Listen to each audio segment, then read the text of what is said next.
Hey, how's it going, guys? This is Cyrus Jabbari, and I'm giving you my critique on movies and music. Why? Because it's a legal privilege, and I have the legal documents to prove it.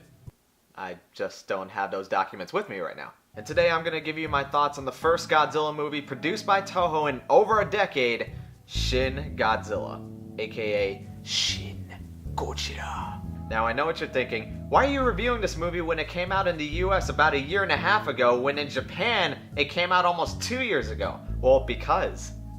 Shut up. So just a little background on myself, I am a big Godzilla fan. I'm probably a bigger fan of him than like the size of Godzilla himself. I have seen all the movies numerous times over the years, and just the monster battles in those movies alone have been some of the most enjoyable moments like I have seen in any film. Whether it be for the better or for the worst. Although a lot of people look forward to seeing the cheesy campiness of like a guy in a rubber suit duking it out with another guy in a rubber suit. Like honestly, I've been mostly looking forward to seeing a dark, gritty, poignant Godzilla film again. You know, like the original Godzilla film. I mean, there's a good reason why this film is considered to be the best Godzilla film. It carried a powerful message about how mankind at the time should learn from its mistakes, or else you'll end up with a mutated prehistoric monster that shoots out a hyper beam.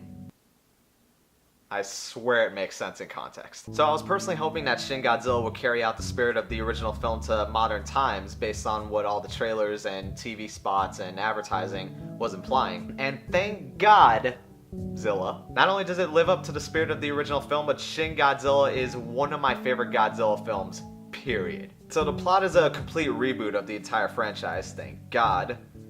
Zilla, as it takes place in modern day Japan where a newly created Godzilla ends up attacking for the first time. And the film mostly follows the Japanese government as they try to figure out how the hell to take Godzilla down. And that's pretty much the premise right there. Like, I know it sounds like the same old tired cliched formula that the series has relied on, but trust me, the way that old formula is handled is one of the best things about this movie. I mean, it somehow manages to take tropes that have been beaten to the ground and abused to death, and surprisingly makes it completely fresh. And they do that with satirical commentary on how the Japanese government handles a natural disaster. I personally never experienced Japan's government in action or read much into the history of their mistakes. That's what happens when you're a lazy, ignorant American. Yeah, but based on what this film depicts, it seems like it's saying the Japanese don't take action very often. There's a lot of scenes where the characters are busy setting up meetings and forming specific groups to take down Godzilla, when in reality, they should just be freaking taking down Godzilla. Though to be fair, this is the King of the Monsters we're talking about here, and I will get to him shortly because he is definitely worth talking about.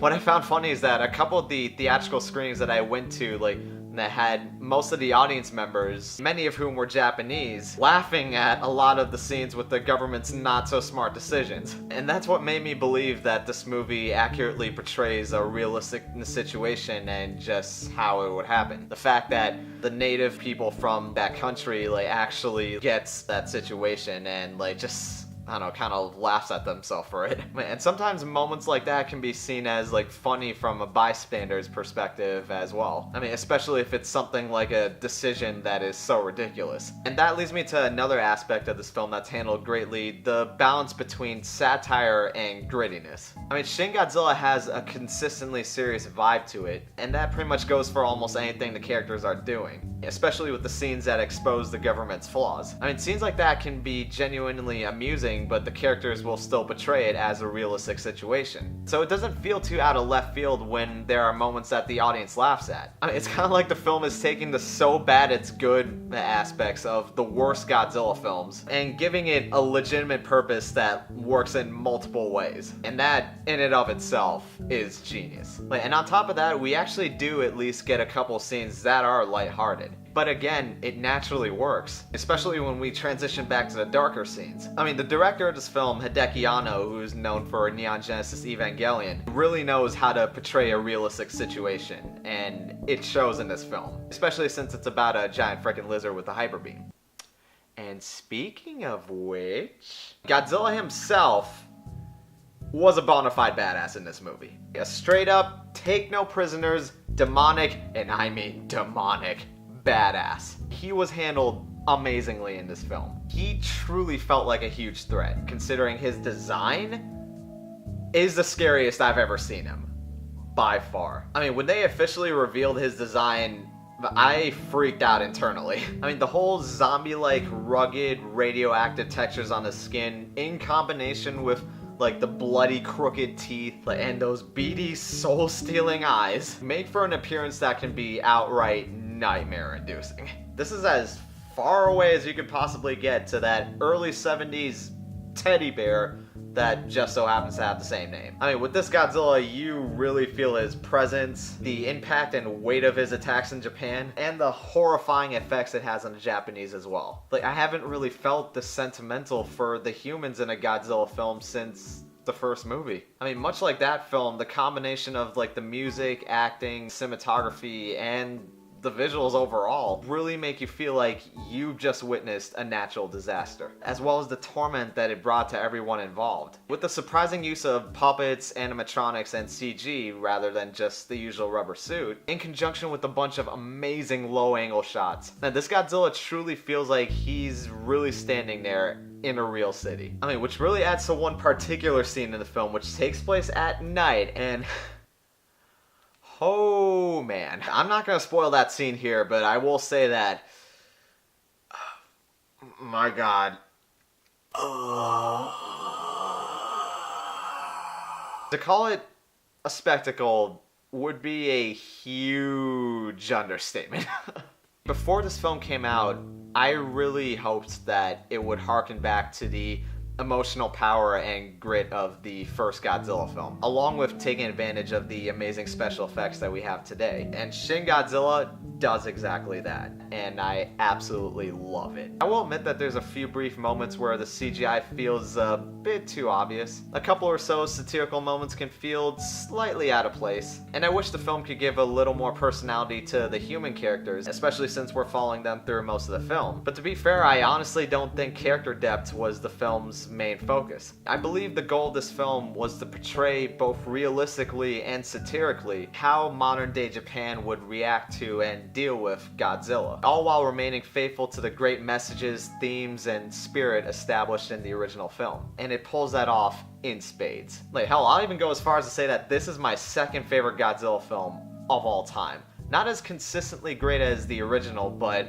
like, still my second favorite, and that is still pretty damn awesome. I thought the 2014 US Godzilla film was a good time, but Shin Godzilla not only brought the G-Man back, it brought him back with a vengeance. So I give Shin Godzilla 4.6 oxygen destroyers out of 5. I repeat, that's 4.6 oxygen destroyers out of 5.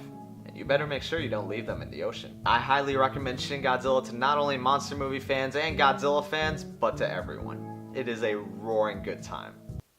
And I don't regret saying that cringy pun. Anyway, those are my thoughts on Shin Godzilla, and expect to see more reviews down the line, because expressing an opinion is not a crime, internet. Be sure to like, comment, favorite, subscribe, hit the bell, all the above. I also make short films, so if you want to see my film work, check out my channel.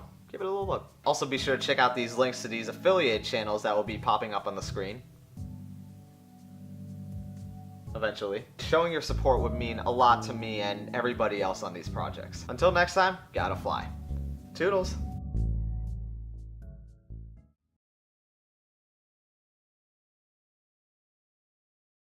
Alright, now I know what you're thinking. Why are you reviewing this movie when it came out in the US? Alright,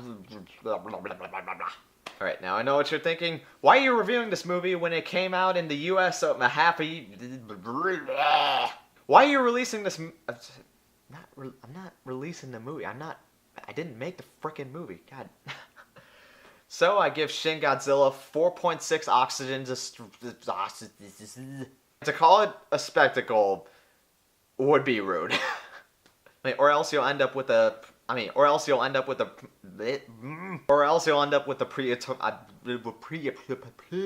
Alright, but trust me, the way that formula is handled in this movie is